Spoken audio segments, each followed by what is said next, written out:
Welcome to another episode of the Veterans Corner. My name is Chuck Woodin. I'm joined by my co-host, Katrina Zigwolf. Welcome. Yeah. Thanks for having us in your living room. Kat's she does everything here, which is great. Invaluable. The booker. She books most of the shows, if not all of them, and she fills in as co-host all the time and does a wonderful job. And it's great to have you back, Kat. Pleasure to be here. Thanks, Chuck. We're joined by somebody for the first time here on the Veterans Corner, Dave Stevens. Dave Stevens is with Dave Stevens Speaks. He's also somebody who's down at Rally Point, down in Norwich. And actually, there's another. Didn't they build the other one? Is that one completed yet? All I know about is Veterans Rally Point in Norwich. In Norwich. I know they plan to expand, and there are, all over the state. There's other things popping up everywhere, thanks to Easter Seals. Let's give Easter Seals their props. Easter Seals are the ones that oversee, and actually that's their baby, Rally Point. It's a very nice facility. Yeah. It is, and it just celebrated its 3rd anniversary opening. This past Veterans Memorial Day, so it was really nice. They had a big ceremony out there, a lot of dignitaries, and again, it's making a huge impact in the lives of veterans and their families. Yeah, I hope to one of these days get down there. Being on the other side of the state is difficult. Come on over. We'll have lunch. That's my corner. That's right. We talked about that. Yeah. Dave also teaches at Rally Point. He teaches television and media. Welcome, Dave. Thanks. It's an honor to have you here. It's great to be here, and we got to get the elephant out of the room. I was born without legs. I did not serve, but I lived a magical life. I was a 3-sport athlete in high school, playing football, baseball, and I wrestled. I played college football. I'm the only guy without legs ever to play college football. I played minor league baseball. Was teammates with a guy named Darryl Strawberry, who ended up making a big comeback. Yeah. And there's actually a movie on Netflix that kind of documents that, called The Saint of Second Chances. And 20 years at ESPN, and now I get to give back and teach veterans, television and media, and it's been so awesome because the veterans are always looking for either new outlets or ways to get themselves back into the workforce, or just learn a new trade, or just get out of the house and not sit there and worry about the bad things happening in life or the suicidal thoughts and stuff like that. So I really enjoy it.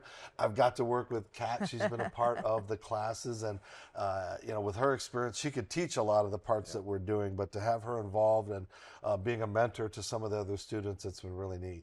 Yeah, I was looking at the email briefly. I was able to. I didn't have time this afternoon, but what I did see is your resume is astonishing. Very, very impressive. I'm really lucky. And I don't want to offend people, but I've lived a Forrest Gump life. Yeah. Like, I have done all these things. I've played in the same outfield with Barry Bonds at an Olympic tryout. I have tried it for the Dallas Cowboys. I've tried it for the Twins and the Reds. And again, things that you think people without legs. And for your viewers, since we don't have the video, I did this all without legs, running on my arms. Before the internet, I was on an old TV show called That's Incredible. And speaking of that Forrest Gump life, there was this little kid chipping golf balls off my fake legs in the green room, and his dad turned to him and said, "Tiger, stop doing that." So I was on the same That's Incredible with Tiger Woods. So I've lived this amazing life, 20 years at ESPN. I won 7 Emmys, so I've tried to break that stereotype of what people think, what a disability is all about. I've tried to take the dis out of disability, but also to let people, see me by example and to realize if a guy without legs can do the things that I've done, what's your excuse? And now bringing that back full circle. My dad was a World War II veteran. My brother, who's no longer alive, served in Vietnam. So I've been connected to the military, and to be a part of the veterans world now, to teach them and to help them. And again, being born like this, I didn't lose these, so I don't even know what it's like to go and serve and to lose an arm, lose a leg. I'm lucky that I was born like this, but now, I get to have fun with these veterans and old timers and teaching them how to be on TV and to do the things that we do. We go out in the field, we shoot a lot of things, and just giving them opportunities to feel good and feel whole again. Well, we always give props where they're deserving, and that's every guest that we have on. We have veterans as guests, we have non-veterans as guests. The bottom line is this: thank you for your service. Well, thank you. Because what you're doing now, you may not have served, but you're serving now, and what you're doing for the veteran community. I don't think the veterans can put in words how much they appreciate that. Well, I met him at the broadcasting class at the Veterans Rally Point, and I'm a disabled vet. I was on wheels for many years, and so I'm used to being surrounded by disabled vets. And then here comes Mr. High Functioning, just rolling on in, and it's easy to forget that he doesn't even have legs. Because if you met him at lunch, you would have it doesn't present at all in anything you do until you actually try and get from one point A to point B. And so, I mean, that was just refreshing and inspiring, and you were just so unapologetic about it. You're like, yeah, whatever. And you know, we're so used to, I mean, you were born with it, so you had to integrate it from inception, whereas some of us, it was an abrupt change of life, and it doesn't take so well when we're later in life. So I was like, you know, let's get them on there so people who've lost limbs or are at a disadvantage can see that it doesn't have to stop you and it doesn't have to define you. But tell us a couple minutes about how your childhood of getting into the sports. I mean, that people had to look like you had 3 heads, never mind no legs. You know, it's weird. You know, I was put up for adoption from birth, so strike 1 and strike 2, no legs and put up for adoption. And as I said, a loving World War II veteran and a housewife that were much older adopted me, and they instilled in me that this was my normal and that I could go out and do anything. And so I started playing sports, and you know, I got tired of, you know, sitting back and watching all my friends at recess starting to do these things. So I started playing sports, and little by little I got better, and you know, suddenly you're moving up that food chain and not getting picked last. You know, that was always like the big, I don't want to be the fat kid that's not picked, you know. But, and again, nothing against people overweight, but it's just, that's how we were. We were we were always those losers at the last ones. Yeah. And suddenly playing sports and getting to that level, I realized that, you know, it could help get me somewhere. And, you know, we were poor. We moved 13 times. I went to 5 different schools. So, you know, I was in a lot of poverty, and sports became that escape because suddenly people were doing stories on me and features on me. And I always said, if people were going to stare at me, I might as well give them a show. And so having that success playing sports and getting on a national TV show and getting a scholarship to play football, you know, and do things that no other human has done, I still pinch myself, you know. It's now I have those opportunities not only to help the veterans, but I'm still, you know, I was just at the World Series. I'll be going to the Super Bowl. I teach, you know, TV to kids with disabilities. If you need an assistant, in I'm New available. Haven, yeah. So I'm bringing 6 students with me to the Super Bowl from the University of New Haven. Wow. So I get to help, you know, leave my legacy, you know, to other people can see that, like I said, if I'm doing what I'm doing, we need to let those with seen and unseen disabilities have those opportunities, be it veterans or disabled, because we're the smallest minority in the world, Chuck, but we have you know, we are the biggest minority in the world, but we have the smallest voice. We don't do protests. We don't do all kinds of things because most of us are not able to get out into the world, and we can't get those job opportunities, and we don't get the experiences that most people deserve. So I've tried to be this poster child for those that can see that, man, if you give somebody a shot, people can make the most of it. Well, I got to tell you, you're going to hear me say this now, and you're going to hear me say it a couple times. The word inspiration. Thank you. An enormous inspiration. Our viewers are in the same position. I'm sure you've helped not hundreds, but thousands. Yeah. If you can change one life, and I know I have. I'm working with a guy that has cerebral palsy right now that's not comfortable on camera. So it's like, okay, how can you sit to do interviews where people don't see it, you know? And so if I can inspire by example, rather than just lip flap and just, you know, everybody going out there, oh, well, that's the road to nowhere and you shouldn't feel sorry for themselves and all those kind of things. Try telling that to a veteran who's lost a limb. You know, try telling that to the wife of the veteran who now has to change his diaper or help him, you know. Caregiver. We need to feel wanted, and we need to feel like we have a purpose. And I understand the same thing for the veterans, you know, that are going through that they want to, you know, they're used to a regiment of getting up at 5 a.m., you're fed, you're paid, you have a job duty. But once they get out of that military, they don't have that, you know, life that was structured, and they have a lot of tough times dealing with that. So if I can help inspire or motivate or teach those skills, you know, it's going to help. And I'm very humble. I don't like to I just got an award from the Denise DeCenzo Foundation, and it was nice. great to have my sons at this, because I don't seek this. I'm not, going out there going, hey, look at me, and I'm doing all this. I want to do good. It's our duty. If we didn't serve, it's my way of serving to help those that did.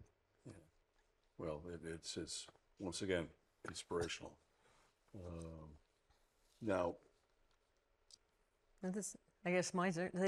what's that? He was my pick because I had mentioned I was on wheels before. So in the Army, somebody stupid did something stupid, and I got launched into a solid object with several hundred pounds of force. And it jammed my skull and broke my back, but we didn't know that. And then back in those days, you shake it off. And so a little PSA for those out there who've had closed head injuries.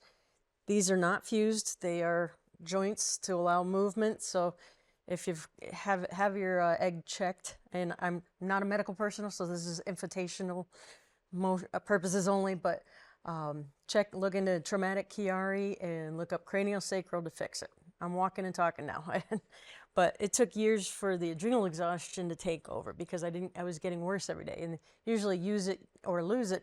If you have that situation, you use it, you lose it. And so I had the tall boy rollator because I couldn't carry my own weight. I couldn't stand. And I dragged myself down the hallway because I couldn't walk and all these things. So I was watching your videos, and yes, airlines will destroy your rig, absolutely. Handicap accessible. All right, if you think you have a handicap accessible facility, get in a wheelchair and operate for a day and then get back to me. It's an eye-opener. So, Many people have done that. I think more politicians should be doing that. They every might single appreciate. person who runs facilities and says, "Oh, it's world class." Yeah, okay. How do I do this? Yeah. They get in a chair for a day and they come back a completely They're different like, person. "Oh my gosh, this is not even working." Now you're very active in the disabled community at large. So there's veterans, civilians, kids. I've seen you doing baseball things with the kids in every state of existence. Can you share a couple of tips? Like I found it was for those of us newly disabled, it's frustrating, it's exhausting, it's defining, and people don't understand at all.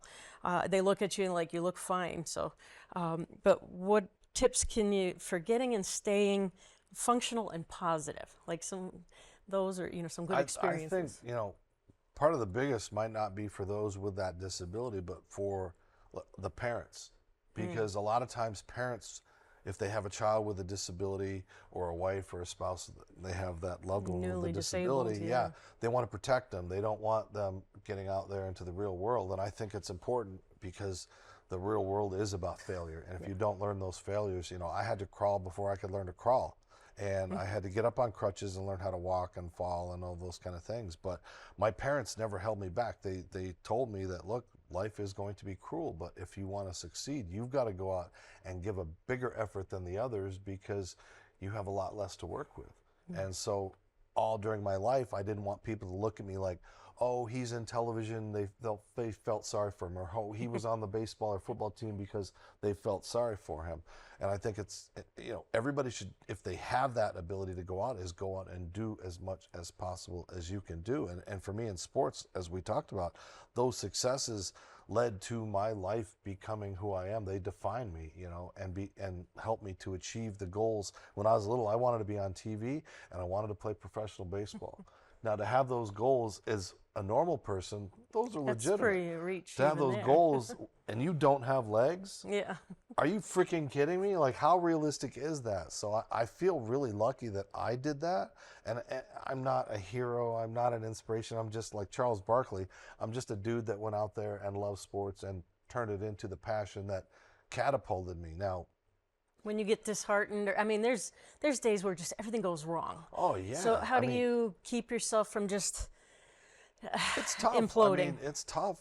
As I said, I didn't lose them, so I don't go through that PTSD. But when I get out in the morning and the floor is cold and my butt's on the ground because I'm walking on that because I don't have a wheelchair in my house, it's like my shoulders are breaking down from playing sports. And if your audience is curious as to how I did this, there are Dave Stevens videos on YouTube. You can go Dave Stevens Legless, Dave Stevens Baseball, Dave Stevens this, or watch the Saint of Second Chances on Netflix.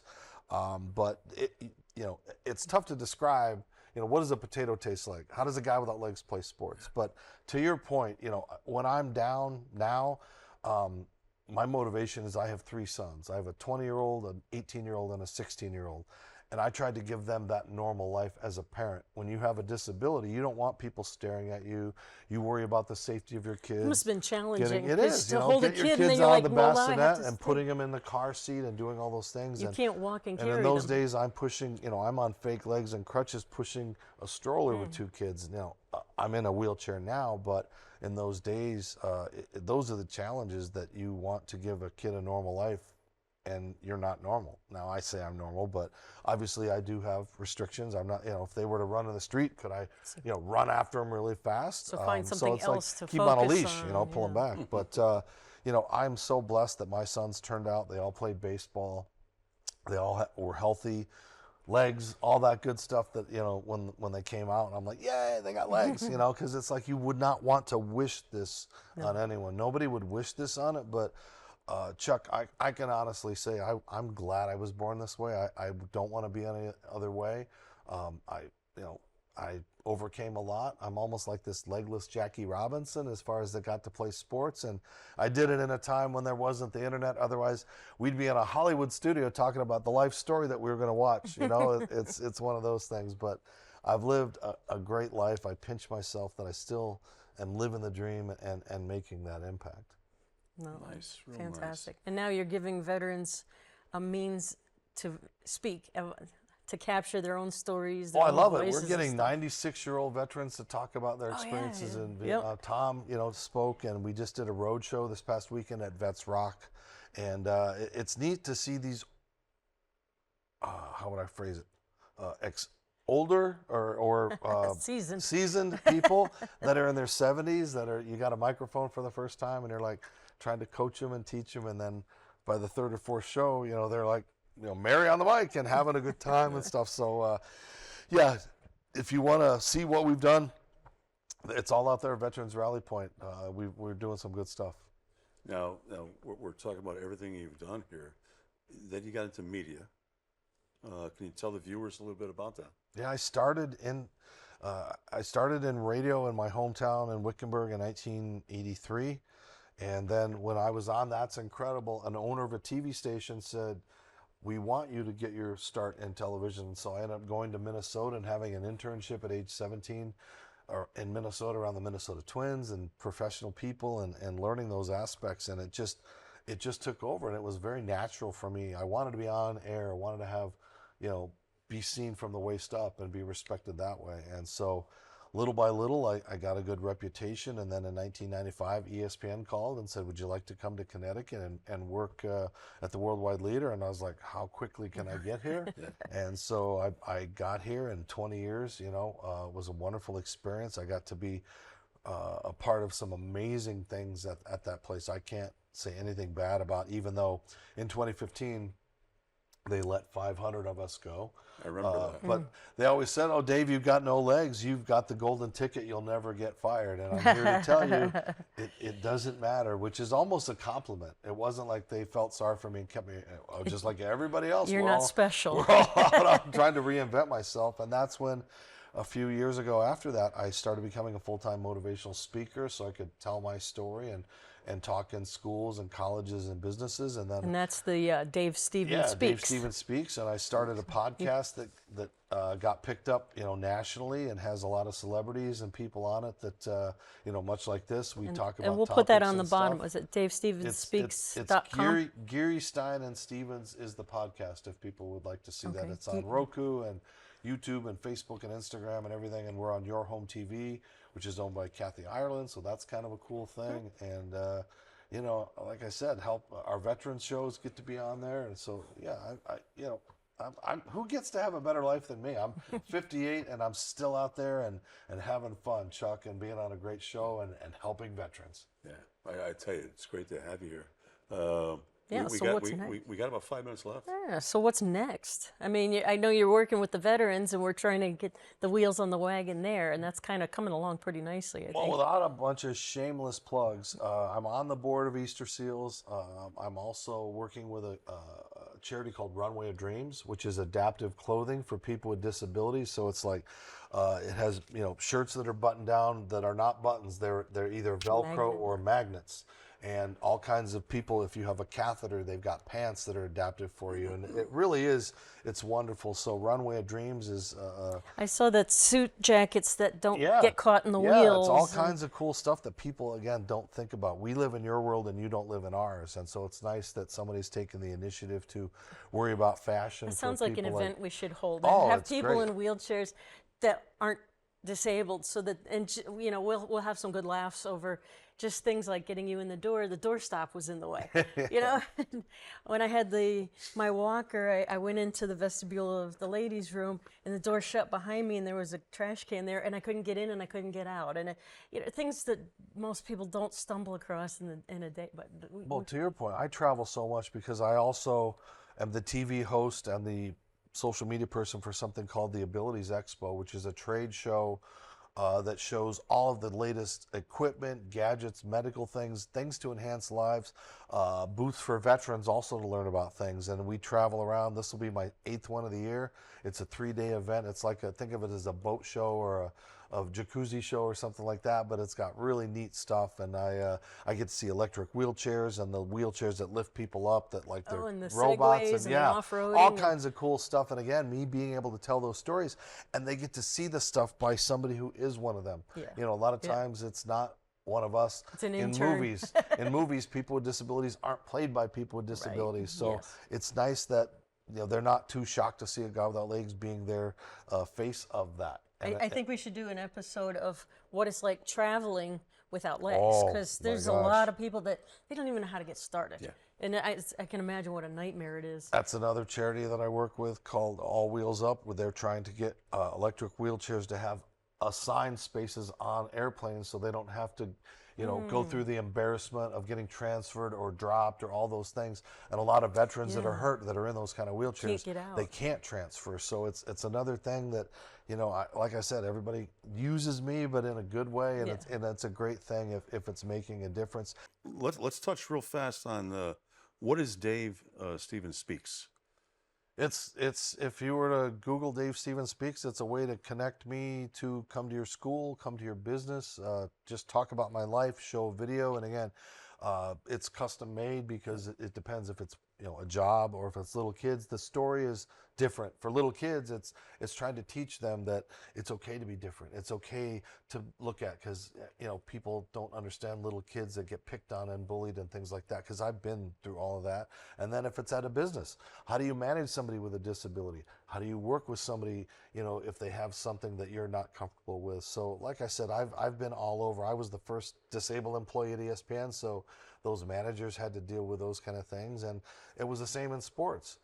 I was the first disabled athlete in Arizona. Could you imagine those parents going to the coaches and said, well, my kid's got legs and he should be starting as a linebacker or he should be playing a baseball. And they have to go, well, your kid isn't good enough. There's a kid without legs better than your kid. So, it's all those kind of things. It's tough to deal with. We pretty much, unfortunately, have to wrap it. You had mentioned a minute ago about coming back and talking about a topic, and just as Functioning just as as a you did that, disabled, I was thinking the same thing. Yeah. So I got to tell you, Dave, Open we'd invitation. love to have you back. I'm sure the way we're going, we can continue to talk and talk and talk. That's all the time we have. Good night. See you next time on the Veterans Corner.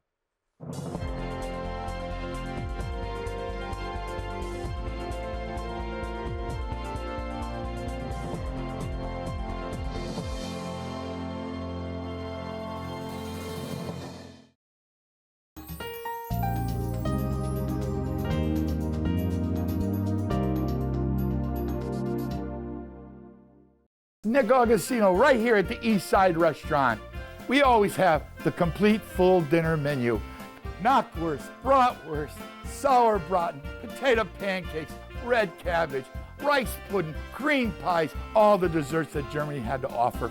I always do something different. Yes, I do. I brought seafood to the beer garden at the East Side Restaurant.